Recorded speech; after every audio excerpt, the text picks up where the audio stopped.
Welcome to the Catastrophic Comeback Podcast with American injury lawyer Clark Speaks, helping you find hope, purpose, and joy after a catastrophic injury.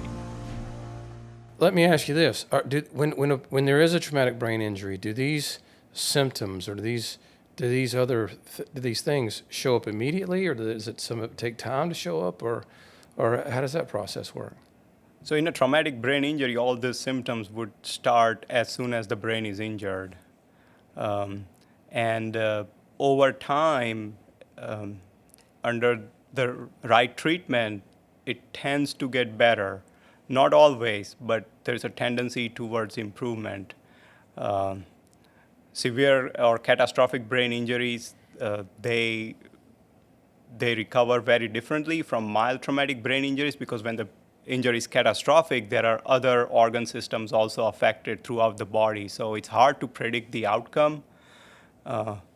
In mild traumatic brain injury, the symptom starts right from the injury, and then slowly over time it gets better in younger patients. And if the brain is not damaged significantly, then they have tendency to make 100% recovery. But many times they don't make a full recovery. And some of these symptoms that they have, personality changes, mood changes, they're very hard to detect. So they may not be even aware that they are behaving in certain ways because of their brain injury. And you'd have to spend time with somebody in order to be able to notice this. So the family might notice, hey, there's something different. Yes. But it might go undiagnosed because you don't usually get a chance to. Your doctor didn't see you before. Yeah. He didn't know you before. You know what I mean? He or she didn't spend time with you before. Many times we get information from the family as well.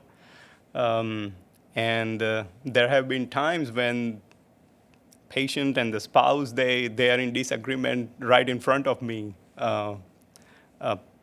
Patient or the victim of brain injury, they may behave abnormal that can cause problems in the relationship, and they will have a hard time recalling that they behaved that way.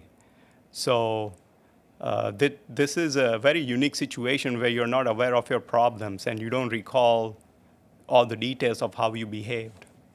How do you address that type of behavioral symptom? I guess you're going to give the medical treatment that you can give to try to make a person better, right? And what does that course look like? Yeah, so the most important part is first identifying that there is a problem. If we got to spend time with the patient and family to actually know that there is some behavioral problem. And then depending on what type of problem is, you can use medications, you can use behavioral therapy, cognitive behavioral therapy, executive function training, which helps them complete the task efficiently with all the memory and cognitive problems that they have. So there are a number of treatment options, but the important thing is to identify that they have a problem, and that's where the healthcare system in the U.S. is lacking in this, like this mild traumatic brain injury patients who have these subtle findings that can affect significantly in their personal life, they get missed. What you're saying is that there are lots and lots of untreated, especially mild or moderate brain injuries that just don't go treated because historically we just haven't focused on that. People are more focused on the obvious injuries that they can see: broken leg, broken arm, broken finger, a laceration here, a laceration there. Yes. Something, and then so a lot of these brain injuries have historically gone unnoticed. Is that right? Yes, absolutely.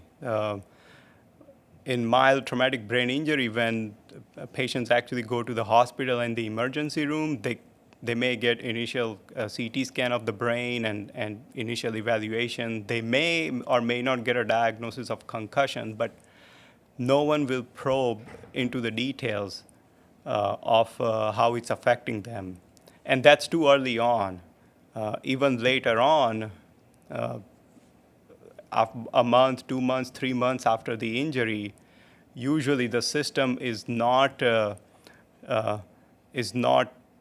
focused towards identifying this very subtle findings in patients' clinical presentation. So that's why they get missed. The system is not designed for that. So you said earlier, that the symptoms are fairly immediate after the injury.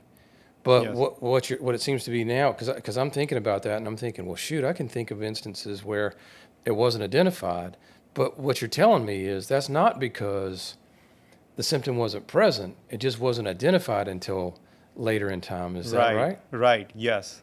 Are there ever any circumstances in which symptoms might develop more slowly over time after a brain injury, or that's not usually how it works? No, that's not how it works. If that happens, then there is probably some kind of secondary complication going on, and that needs a different investigation and treatment.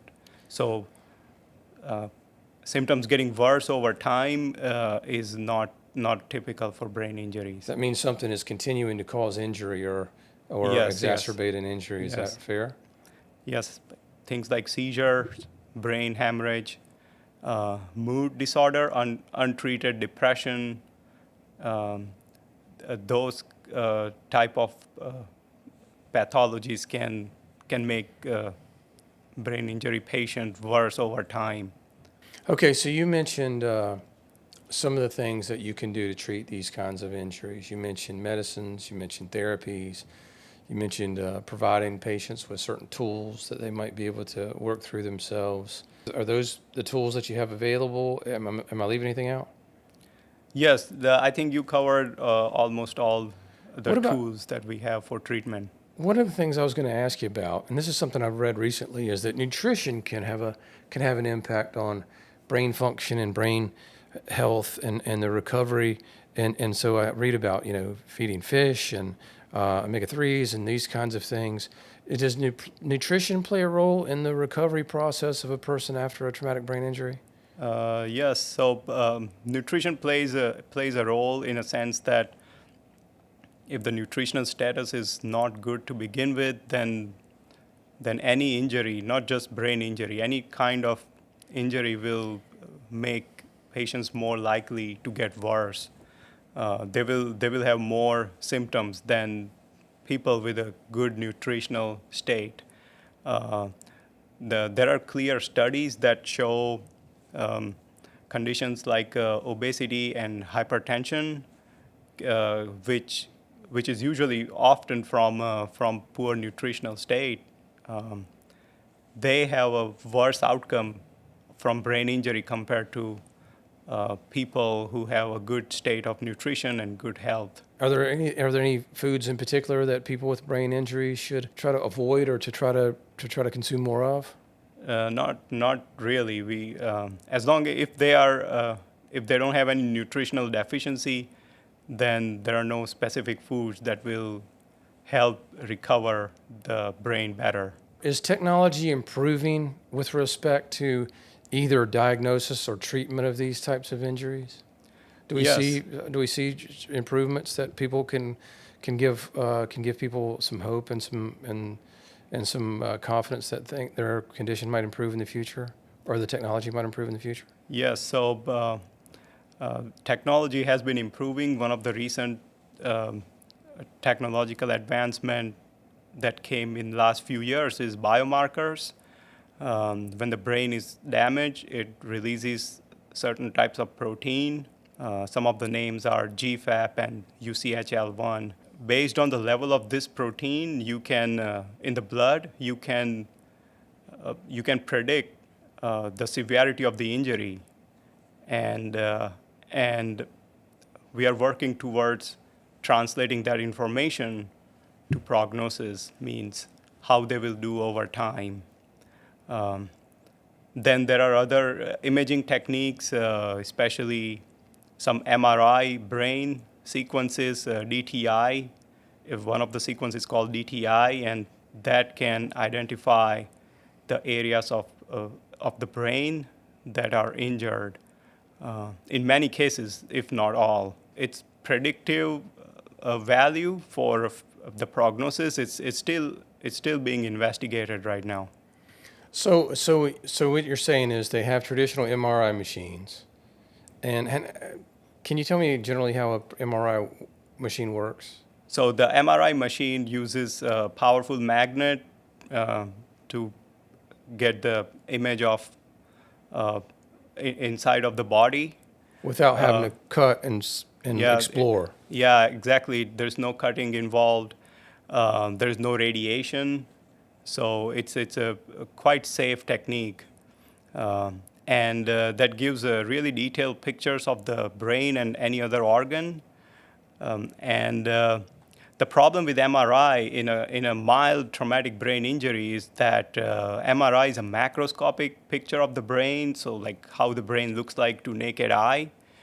It does not show microscopic structure. So, and the milder injuries are usually at a microscopic level. So MRI will not show those findings. Just because conventional MRI doesn't show that, doesn't mean that there is no brain injury. There could still be microscopic injury. More severe injury obviously shows up on the MRIs and CT scans. And I think your point is that there's new equipment that has come out or will be coming out that will better be able to identify those types of mild and moderate brain injuries. Is that with advanced technology in terms of the MRI equipment? Is that true?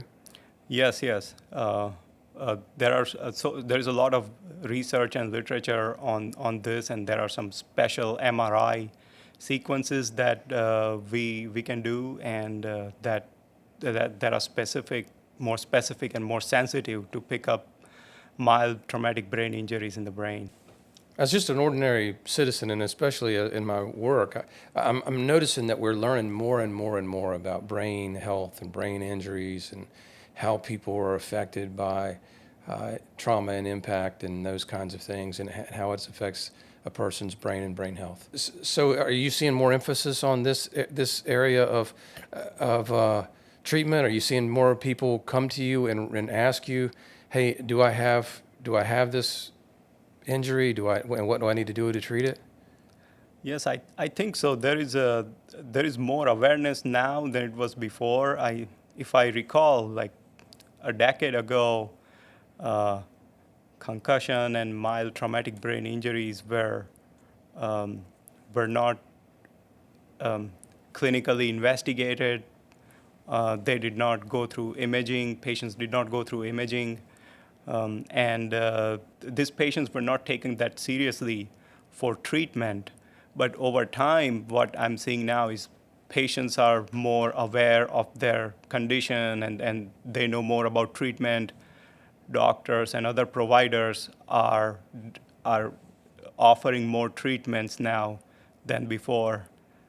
Still, a sizable proportion of these patients are undertreated, so we still have a lot of way to work on this. So I would see this all the time, and especially over the last 20, 25 years or whatever it's been. I would see people who have, you see the magnitude of the impact, and you see the cars being totaled or the fall or some kind of and it's even if it's diagnosed as a concussion or whatever. There are very few treatment options historically, at least that were available to many of my clients. And the reason, is mostly like, okay, well, lie down and put a cold compress on and turn the lights out and don't overstimulate and take a few days off or whatever. That was the extent of it. And for years we were like, there's got to be more to this, because you see the long-term effects of these things. And so now those things are being more readily identified, and the treatment plan is more detailed and effective. Is that fair? Yeah, that's a fair assessment. Previously, headaches were being treated for the brain injury. That's probably the most common treatment that they were offered. But nowadays, on top of headaches, we treat cognitive problems. We treat mood swings and personality changes. They can be treated using behavioral therapy, and medications. We treat dizziness and vertigo with some vestibular therapy and some balance exercises. We treat sleep problems more aggressively now because it turns out you need a good sleep for the brain to make a good recovery. So all these components that come along with the traumatic brain injury, they are now treated individually, and that leads to better outcome. One of the things that I wanted to ask you about is I noticed that so my mother is 86, almost 87. She'll be 87 this month, and she has dementia, Alzheimer's, and she lived with us for a long time. She doesn't anymore. She lives in a facility where they can take care of her better. That's only been the last 6-8 months or so. But so I was with her yesterday, and I'm thinking about this in anticipation of our conversation. And one of the things that occurs to me is these people who get brain injuries, and they make whatever kind of improvements, whether it's a total and complete improvement or whether it's a incomplete recovery. I wonder how that injury will affect them as they get older. As they get to be 70, as they get to be 75, 80, 85 years old. Can you talk about that a little bit? If the brain is injured, depending on the severity of the injury, at older age, they could have problems because they have less brain reserve, less cognitive reserve to begin with. And then you get cognitive impairment in older age. You lose brain cells, neurons in older age. So patients who already have pre-existing damage, they are obviously more likely to get more pronounced symptoms at an older age. Is someone more likely to have dementia or Alzheimer's disease if they have a concussion or a brain injury at a younger age? So there's some conflicting information. It's not decided. It's not very clear if someone has a mild traumatic brain injury, if it increases the risk of dementia in the future. I think it will be very hard to test because you have to follow patients for a number of decades. But if you look at the literature, then there are some association and correlation studies. I don't think there is enough data to give a concrete opinion on that. But more severe catastrophic brain injuries, even if they don't develop dementia, that is still significantly